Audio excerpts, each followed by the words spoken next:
this video I'm going to be going through the top 10 most likely unseen issues that might come up in the management case study exam.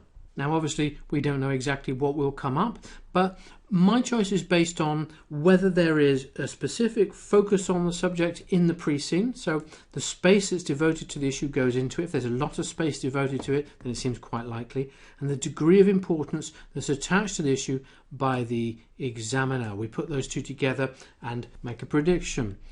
I also take into account the strategic importance of the issue, for example, to a SWOT analysis, or the importance that's likely to be attached to it by directors. And also I base it on my own experience of past exams, what came up in those exams, whether they're typical issues, how easy it is for candidates to write issues on that subject. The easier it is, the more likely it is that examiners are going to rely on it. Okay, that's how I make my choices. So let's go on and have a look at how to prepare. I'm going to be giving you a lot of key models that can be used for each issue. So prepare these from the pre-scene information and remember to adapt the models for any new points that come up in the unseen part of the exam. Practice mock exams at home that cover these key issues so that you are ready, you have it in muscle memory if you like. Find relevant real-life examples. Look at our industry pack, but also look at the news, okay? Prepare sample paragraphs and learn them.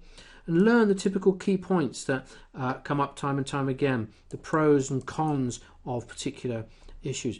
Be prepared for which models to use to support the issue in hand. Okay, that's how to do it. So number 10 on my list is external analysis. Now the basis of my choice is their specific focus in the pre-scene. We've got changing legal requirements on emissions and changing social expectations around the environment. Sorry, that hasn't come out. What I'm saying is that laws are changing about emissions, what is allowed and what isn't, but also social expectations about the types of cars people want to drive, about the environmental footprint people want to leave when they drive is changing. And so that is why I think we need to look at these attitudes. It's part of a pastel.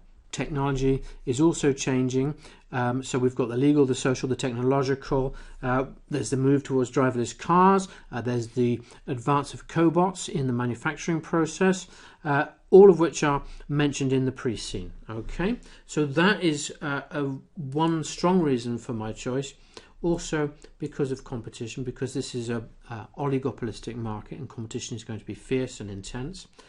Because of economic factors, we've got a stagnating market, very, very mature. No sign of a decline yet, but absolutely stagnant in the West and in some of the markets where normally one can rely on growth, such as China. Then we're seeing things slow down. So that's another external factor that's going to impact the company, along with things like supplier safety. Okay.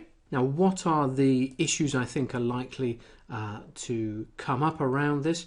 Well, it could be something like how changes in the external environment are going to impact the business. So you might get something sent to you that says, okay, we've read this news report, that this is happening. What do you think the impact will be on the business? That's quite possible. You might be asked to evaluate an overseas market, because this is actually one of the stated strategies of the company. They're constantly looking to expand overseas. You might be asked to evaluate a competitor or a supplier for vertical integration. It could tie into a risk management question, couldn't it, when you think about it? All right, so those are the likely issues. The key points that you must raise if this comes up is pastel analysis. It's absolutely the first part of your answer. You need to talk about Porter's 5 forces and do the 5 forces analysis. You've got to talk about the competitive environment in general, and you need to talk about the impact on corporate risks and strategic developments. So that's the external environment. Now, issue number 9 is risk management. That follows briskly on from the external environment. So the basis of my choice here is that it is a key P2 topic. Okay, we deal with risk identification and risk management techniques and controls. Okay, it's also been recently and regularly examined, so I think it's quite likely that something could come up. It might come in as a kind of 2-for-1 in another type of question, but it's possible that it will come up. Likely issues, I think, are being asked to identify the key risks in a specific project or market. It could be that you're asked to perform risk management and control on a project or for the whole organisation based on specific risks in the pre-CIM. You might be asked to look at how risk should be managed in the case company. So you'd need to look at the methodology, the role, for example, of audit committees to oversee and control risk, and the cultural aspects. Okay? The key points that you must raise around risk. Well, firstly, this is a non-diversified company. So if the market for cars suddenly disappears, they have a problem. Well, now look, the market for cars probably isn't going to disappear anytime soon, but what we'd actually be dealing with is a decline in certain demographics that they sell to, and a decline in certain models of car, types of car. Okay, they're a mid-market manufacturer, and they sell some models that are in decline, such as the compact car and the hatchback. These are falling out of favour compared to things like SUVs, so that leaves them with some risk.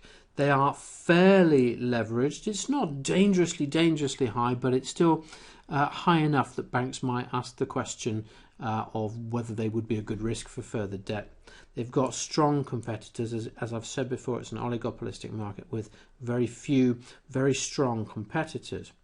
It's difficult to predict the success of a new car on the market.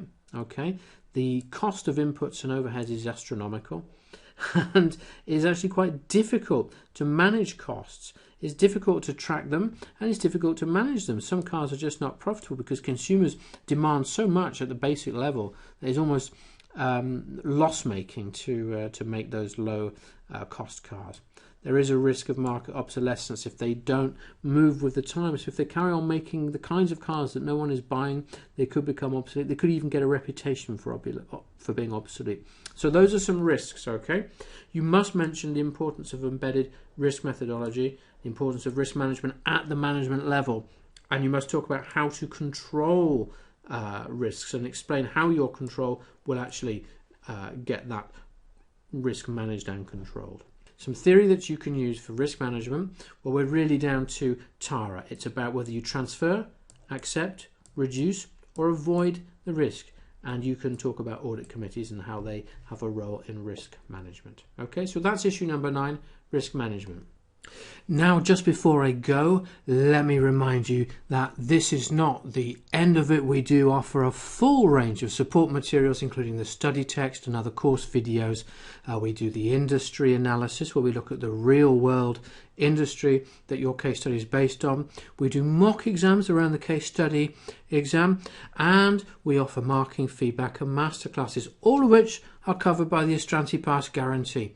So I'll see you in the next video.